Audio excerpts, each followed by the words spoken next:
The day started like any other in early September 2025. The air in Austin, Texas, thick with the promise of fall but still carrying summer's heat. I'm calling myself Jake, a 30-year-old tech support guy who spends too much time troubleshooting routers and not enough time living.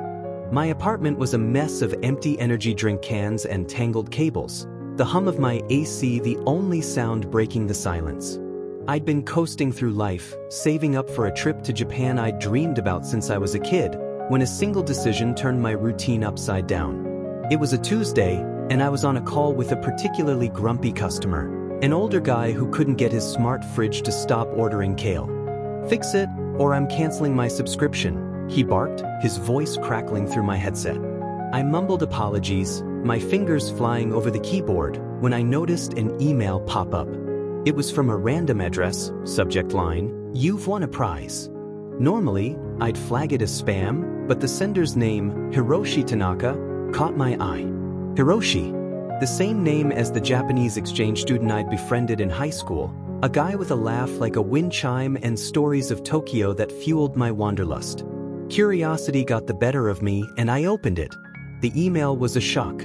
"Jake, it's Hiroshi. Remember me? You won a contest. 2 weeks in Japan, all expenses paid. Reply to claim." My heart raced. A contest? I didn't enter any contests. But the details matched. Flights from Austin to Tokyo, a hotel in Shibuya, traditional ryokan stays. Attached was a photo of Hiroshi, older now, his smile still bright, standing by a cherry blossom tree. Memories flooded back, late-night gaming sessions, his clumsy English lessons, the promise we'd meet again. Could it be real? I stared at the screen, my mind a whirlwind of excitement and doubt, the grumpy customer's voice fading into a drone. I replied, my fingers trembling. "Hiroshi? Is this you? This can't be right, I didn't enter anything."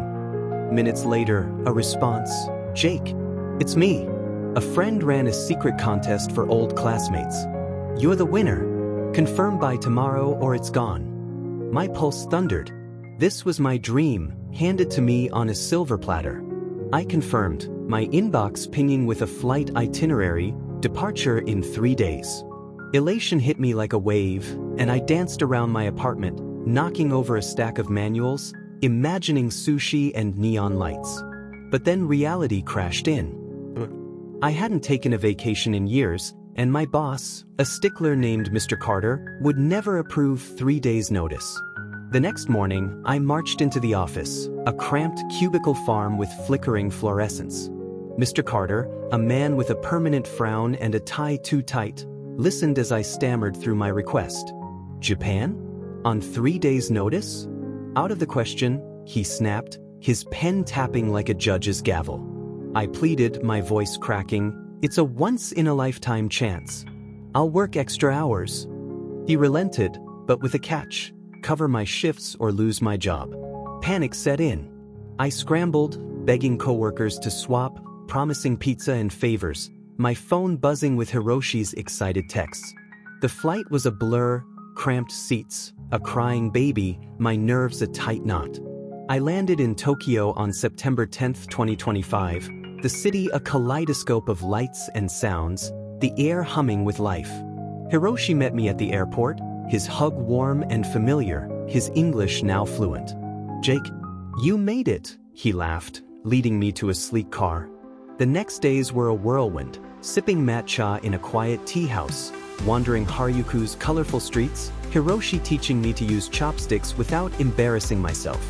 It felt like a dream, the years melting away, until the first hint of trouble. On day 3, at a bustling ramen shop, Hiroshi's phone rang. His face darkened as he listened, muttering in Japanese. He hung up, his smile gone. "Jake, I need to tell you something," he said, his voice low. "This trip, it wasn't a contest. My company sponsored it. I needed you here." My stomach dropped. Needed me? For what?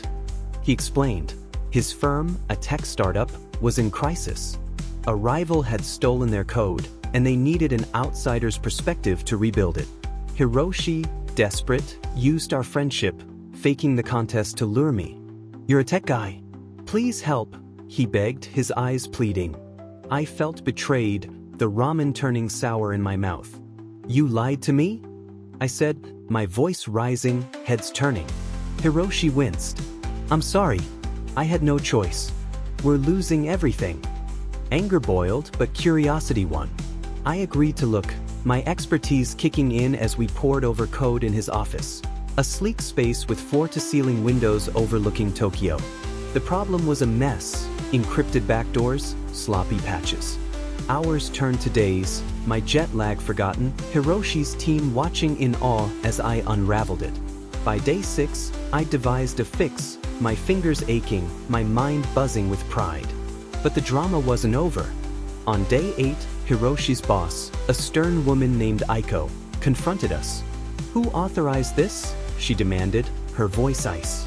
Hiroshi confessed, and Aiko's glare turned to me. You're not hired.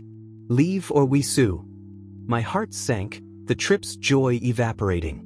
Hiroshi argued, but Aiko was unyielding. That night, I packed, the hotel room a prison, my dream tainted. Then, a knock, Hiroshi, holding a contract. She changed her mind. You're a consultant now. $50,000 for your work. Relief flooded me, but the trust was cracked. The last days were bittersweet, celebratory sushi, a quiet apology from Hiroshi, a signed deal. I flew home on September 17, 2025, my bank account fatter, my mind a tangle of gratitude and resentment. Back in Austin, I quit my job, using the money to start my own tech firm, the Japan trip a strange catalyst. Hiroshi and I still talk, but the lie lingers, a shadow on our friendship. That foggy morning in September changed me, proof that one email can rewrite your life.